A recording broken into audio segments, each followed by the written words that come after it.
अगर आप डायबिटीज के मरीज हैं और रोजाना शुगर की दवा इस्तेमाल करते हैं तो मुमकिन है कि आपने भी कभी न कभी किसी दोस्त, रिश्तेदार या सोशल मीडिया पर यह जरूर सुना हो, मेरी शुगर इतनी थी, मैंने ये टैबलेट शुरू की और बिल्कुल ठीक हो गया। या फिर कोई कहता है मेरी रिपोर्ट देखकर बता दे कौन सी दवा लेनी चाहिए। लेकिन क्या वाकई सिर्फ शुगर की रिपोर्ट देखकर दवा शुरू की जा सकती है? जवाब है नहीं। सबसे पहले एक बहुत जरूरी बात समझ लीजिए। अगर आपकी fasting blood sugar, random blood sugar या HbA1c रिपोर्ट नॉर्मल से ज्यादा आ रही है तो अपनी मर्जी से कोई भी डायबिटीज की दवा शुरू ना करें और ना ही किसी दूसरे की मेडिसिन इस्तेमाल करें। डायबिटीज की दवा का इंतखाब सिर्फ शुगर की रिपोर्ट देखकर नहीं होता। डॉक्टर आपकी age, weight, kidney function, liver function, blood pressure, heart की सेहत, प्रेगनेंसी और दूसरी मेडिसिन को भी मद्देनजर रखते हैं। इसीलिए इस वीडियो का मकसद किसी को अपनी मर्जी से दवा शुरू करवाना नहीं, बल्कि डायबिटीज की सबसे ज्यादा इस्तेमाल होने वाली मेडिसिन के बारे में ऑथेंटिक और रिसर्च बेस्ड मालूमात देना है ताकि आप अपनी ट्रीटमेंट को बेहतर समझ सकें। इसलिए वीडियो को आखिर तक जरूर देखिए। अस्सलामु अलैकुम, मैं हूं अब्दुल्ला द फार्मासिस्ट। इस चैनल पर हम मेडिसिन और सेहत से मुतालिक ऑथेंटिक, एविडेंस बेस्ड और आसान मालूमात शेयर करते हैं ताकि आप और आपकी फैमिली सेहतमंद जिंदगी गुजर सके। अगर आप हेल्थ और मेडिसिन के बारे में रिसर्च बेस्ड वीडियोस देखना पसंद करते हैं तो चैनल को सब्सक्राइब जरूर करें। चलिए शुरू करते हैं। आज हम बात करेंगे मेटफॉर्मिन की। ये दुनिया भर में टाइप 2 डायबिटीज के लिए सबसे ज्यादा प्रिस्क्राइब की जाने वाली मेडिसिन में से एक है। बहुत से पेशेंट्स जब पहली दफा डायबिटीज डायग्नोज होती है तो डॉक्टर इसी मेडिसिन से ट्रीटमेंट शुरू करते हैं। लेकिन इसका मतलब ये नहीं कि हर डायबिटीज के मरीज के लिए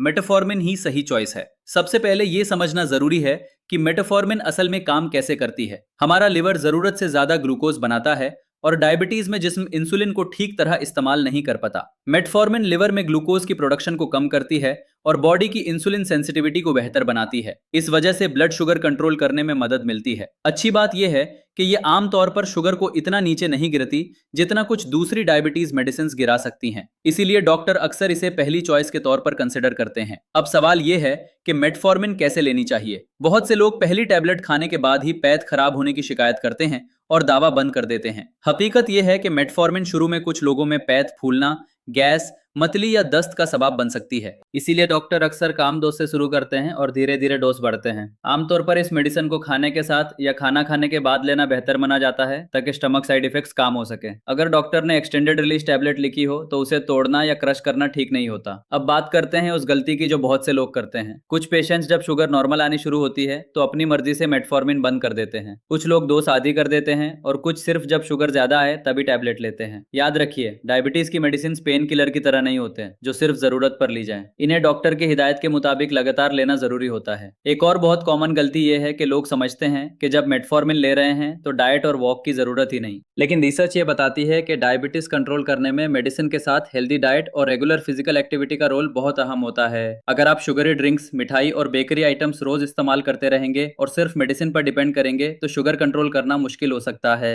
रोजाना कम से कम 30 मिनट ब्रिस्क वॉक और बैलेंस डाइट ट्रीटमेंट का जरूरी हिस्सा है। अब बात करते हैं उन वार्निंग साइंस की जिन्हें कभी इग्नोर नहीं करना चाहिए। अगर मेटफॉर्मिन लेने के बाद शदीद या लगातार उल्टी, बहुत ज्यादा दस्त, पानी की कमी, सांस लेने में मुश्किल या बहुत ज्यादा कमजोरी महसूस हो तो फौरन डॉक्टर से रब्ता करें। इसी तरह अगर आपको किडनी की कोई बड़ी प्रॉब्लम है या डॉक्टर ने किसी टेस्ट या सर्जरी से पहले मेडिसिन रोकने का मशवरा दिया है तो उस हिदायत पर अमल करें। एक और अहम बात जो बहुत से लोग नहीं जानते वो ये है कि मेटफॉर्मिन का लंबे अरसे तक इस्तेमाल कुछ पेशेंट्स में विटामिन B12 की कमी का रिस्क बढ़ा सकता है। इसलिए अगर आप कई सालों से मेटफॉर्मिन ले रहे हैं और आपको थकान, कमजोरी, हाथ पांव में झुंझुनाहट या सुनपान महसूस हो रहा है तो अपने डॉक्टर से विटामिन B12 लेवल चेक करवाने के बारे में जरूर पूछिए। अब सवाल यह है कि सही अप्रोच क्या है। अगर डॉक्टर ने आपके लिए मेटफॉर्मिन प्रेस्क्राइब की है तो उसे डॉक्टर की हिदायत के मुताबिक इस्तेमाल कीजिए। अपनी डाइट का ख्याल रखिए, रोजाना फिजिकल एक्टिविटी कीजिए, ब्लड शुगर और HbA1c वक्त पर चेक करवाइए और बिना मशवरे के डोज में तब्दीली या मेडिसिन बंद न कीजिए। आज की वीडियो का सबसे इंपॉर्टेंट मैसेज सिर्फ इतना है कि मेटफॉर्मिन डायबिटीज के लिए बहुत इफेक्टिव और कॉमनली यूज्ड मेडिसिन है, लेकिन हर पेशेंट के लिए हर डोज मुनासिब नहीं होती। इस मेडिसिन का सही इस्तेमाल तभी मुमकिन है जब आप डॉक्टर की हिदायत, हेल्दी डाइट और एक्टिव लाइफस्टाइल को साथ लेकर चलें। अगर आपको ये वीडियो इन्फॉर्मेटिव लगी हो तो इसे लाइक जरूर करें और अपने घर वालों और दोस्तों के साथ शेयर करें, क्योंकि डायबिटीज पाकिस्तान में बहुत कॉमन है और इसकी मेडिसिन का सही इस्तेमाल हर मरीज को मालूम होना चाहिए। और अगर आप मेडिसिन और डिजीजेस के बारे में इसी तरह की ऑथेंटिक और रिसर्च बेस्ड वीडियोस देखना चाहते हैं तो चैनल को सब्सक्राइब करना ना भूलिए। ये वीडियो सिर्फ हेल्थ अवेयरनेस के लिए है। किसी भी डायबिटीज की मेडिसिन को शुरू करने, बंद करने या उसकी डोज में तब्दीली करने से पहले अपने डॉक्टर या फार्मासिस्ट की राय जरूर लें। मैं हूं Abdullah the pharmacist. Allah Hafiz.